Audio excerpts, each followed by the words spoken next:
Pahalgam ఉగ్రదాడికి ప్రతిచర్యగా Bharat operation Sindoor చేపట్టింది. దీని ద్వారా ఉగ్రవాదులను హతమార్చింది. అయితే ఈ ఆపరేషన్ తర్వాత హోంమంత్రి అమిత్ షా పలు రాష్ట్రాల సీఎంలతో సమావేశం నిర్వహించారు. ఈ క్రమంలోనే హోంమంత్రిత్వ శాఖ అన్ని రాష్ట్రాలకు పలు కీలక సూచనలు చేసినట్లు తెలిసింది. ఆపరేషన్ సింధూర్ పూర్తయిన తర్వాత కొందరు సోషల్ మీడియాలో ఫేక్ ప్రచారం చేయడం మొదలుపెట్టారు. అలాంటి అకౌంట్ల పట్ల కేంద్రం సీరియస్ అయింది.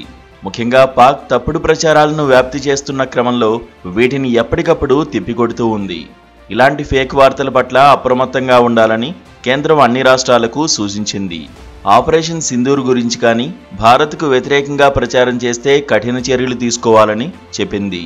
అలాంటి సోషల్ మీడియా ఖాతాలను వెంటనే బ్లాక్ చేయాలంటూ ఆదేశాలు జారీ చేసింది. ఇండియా నుంచి లేదా విదేశాల నుంచి ఎక్కడి నుంచైనా ఫేక్ ప్రచారం చేసే అకౌంట్లను వెంటనే బ్లాక్ చేయాలని, వారిపై చర్యలు తీసుకోవాలని చెప్పింది.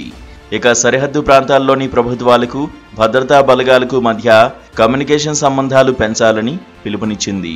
పాకిస్తాన్ ఎలాంటి చర్యలకు పాల్పడినా వెంటనే తిప్పికొట్టేలా చూడాలని కేంద్రం సూచించింది.